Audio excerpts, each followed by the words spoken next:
Sam, Dehne, the heart and soul and body and mind of Reno government. I nominated and basically appointed the chief of police and the fire chief, and now all the assistants are really happy with the job he's doing. As I segue into my introduction of myself, I am responsible for 92% of the good things about Reno, and I say that with a challenge to anybody who wants to challenge it. The media wacko freaks or anybody, but they don't. So, you know how Trump says something and it might not be true? Well, I'm challenging it. Come up and challenge me. Nobody does it. We got thousands of reporters over here. I got rid of the old ones. We got new ones now. Anyway, I segue into the consent agenda.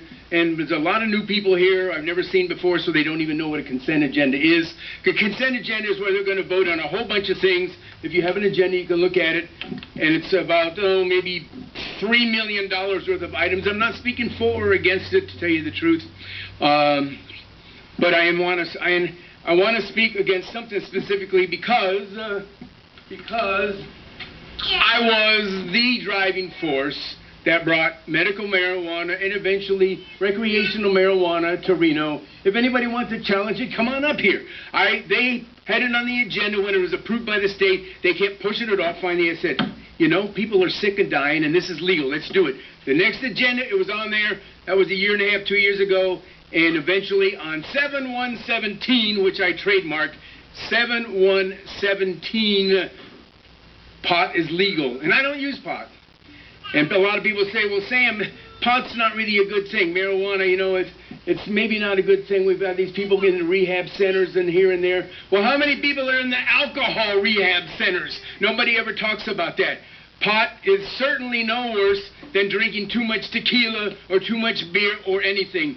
And that's my speech. And I have to say it because I'm the guy who brought marijuana here, and I don't want to be blamed for a lot of things that people think are not good. Marijuana is legal, it's good, it's legal, it's a natural thing. What bugs me, if you look at your agenda here, oh, and by the way, the thing we really have to do is let those innocent people out of prison now. They've been punished enough. People are in prison just because they had a little bit of marijuana on their bodies and they're in prison. Let them out. Do something about it. City attorney, do something about it. Too many people are in prison for doing something that is now perfectly legal. How would that make you feel? It's horrible. So do it. We got attorneys over here. There's a job for you and a job for you. Get it done. You can make millions off of it. No, they don't want to do it. They'll probably do it philanthropically, like I do everything philanthropically. At any rate, as I close out, it does bother me. If you look at your agenda, it's got the names of all these new establishments. Jacob Gordon's getting something. These guys, all the names, and then you get to the marijuana licenses. Live Free Wellness. Redacted. You know what that means? That means they're going to erase their name out so nobody knows that so many people are now making money off of things that they used to put people in jail for. All right. Reactivization of Reno. Thank you, Sam.